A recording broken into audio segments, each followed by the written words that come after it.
Since media did a poll, and a majority of youth reported feeling addicted. And those that didn't report actual feelings of addiction felt dependent upon their devices. So there's actually physiological elements to our tech use that we don't consider. The release of certain neurotransmitters, the release of certain hormones, and after your body becomes accustomed to a certain level of release of those things, then you need more to get that same kind of high. I'm trying to do in my work is help people see that it absolutely has components of dependence creation and some addictive qualities. And the reason that I think that's important is because those kinds of behaviors where we feel dependent on something outside of us, tend to be correlated with psychological symptoms of depression, of anxiety, and of this new kind of psychological experience we are finding over and over, which is kind of an ambient sense of a fear of missing out that makes us very unhappy with, or more likely to be unhappy with the lives that we live. And there is new actual clinical research now, the first research of its kind, that shows not only a correlation between high attendance to social media, which means, watching and following those likes and clicks, and correlation with depression and anxiety, but now we actually have research that shows causation.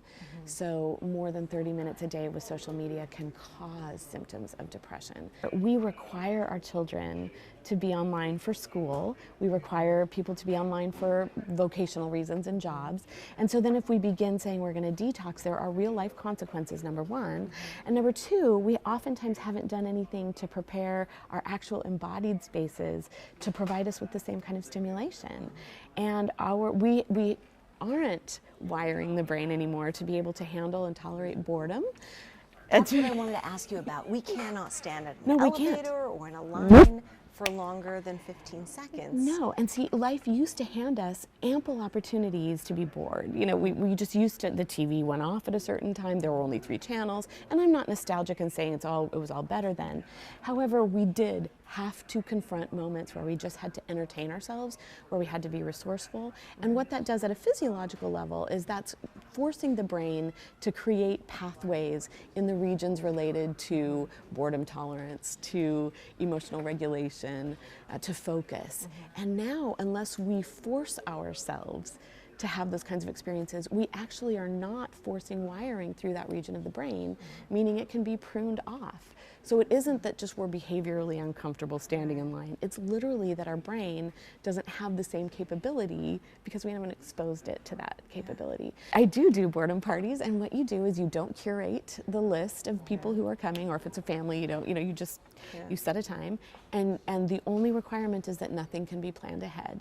And so people come together, and they don't have their devices with them, and they have to kind of figure out, what do we have here that we could use? What could we be resourceful with? What weird, useless skill do you have that you can teach me, and what can I teach you? Or what could we, could we listen to a song together? Whatever it is, but just opportunities for tolerating awkwardness and boredom, so we develop some grit and resilience, because those things are on the decline for the younger generation that's using technology more. I'm really all about every one of us getting very honest about our tech use, and also my generation becoming aware of the way in which we are shaming other generations, because it is us who have handed them this beautiful technology, and then we've created educational systems, vocational systems that require them to be plugged into it all day, and then we criticize them for the very thing we are exposing them to, and that is really, really divisive, and it's up to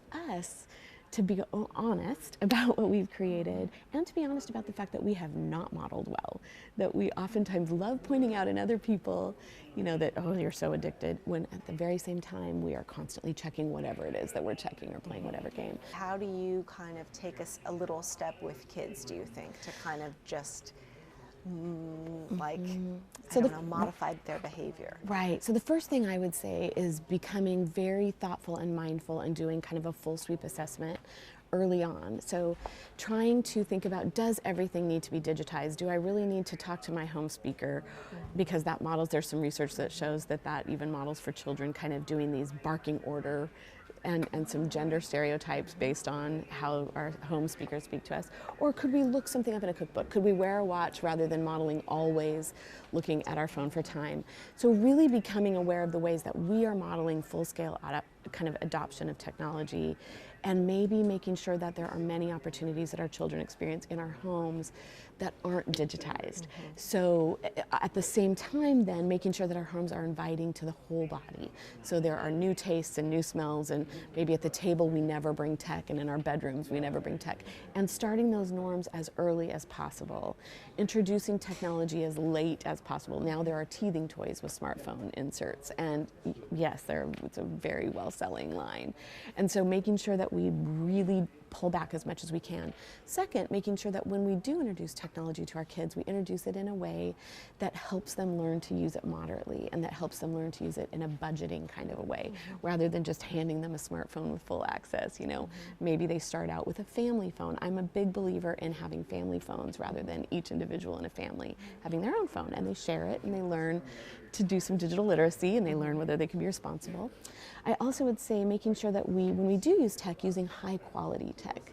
So rather than binging on 3 hours of YouTube, making sure we're watching a high quality, slow moving, you know, something that is created with intention and with some kind of intellectual and artistic thought. Access to violent, sexualized, and monetized content. Those three kinds of content are really created to amp up the neurotransmitter release, also the release of hormones. What do you mean when you say monetized? Monetized is, there are many sites, especially targeted toward children and young adults and youth, that you have to watch an ad in order to get more content. So you play a game and then you watch an ad, or you play a game, or they are literally, when you download the app, you have passively given them consent to track all of your data and use it for what they present to you next. So that's like a video streaming service or something.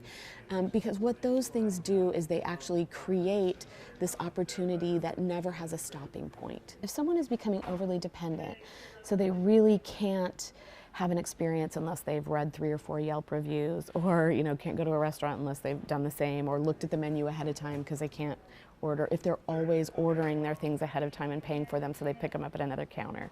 So anytime that people, if they are obsessively kind of using their tech to avoid actual embodied encounters, that can sometimes be a really good sign of social anxiety that is related to high amounts of tech use.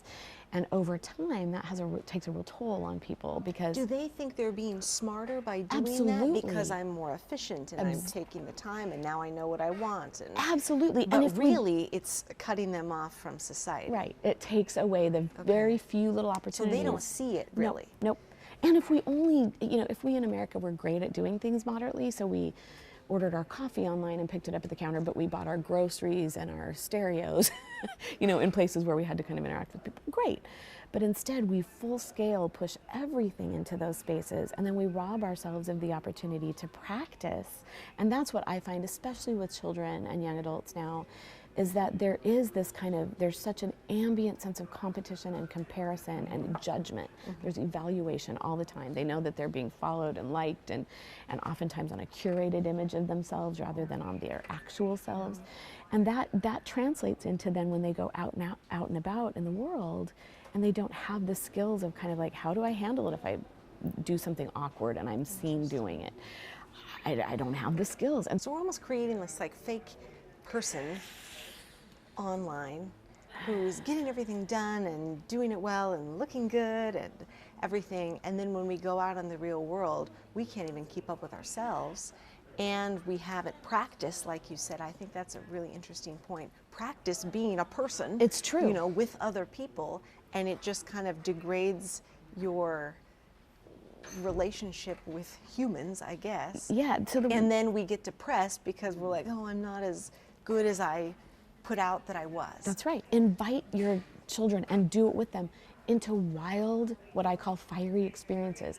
take them to a park late at night that has hills and buy blocks of ice on the way and slide down all the hills. Or, you know, I carry sidewalk chalk in my bag, and I make little welcome mats. If you've ever in Portland had a welcome mat at your car door, that's me with sidewalk chalk, you know, like, but be willing to do these embodied things that are kind of fiery and interesting and appropriately risky and look awkward, and live through it, and then invite them into it. Have wild embodied toys all over your house. Even if you don't have kids, have Etch-a-Sketches and koosh balls and blocks, and just notice where people start putting their phones down and playing with things. And any way we can invite embodiedness and practice then this 10 minutes a day, or maybe 2 episodes of 10 minutes a day of boredom, would be amazing. Boredom, I like it. Thank you so much. Thank you. Appreciate it.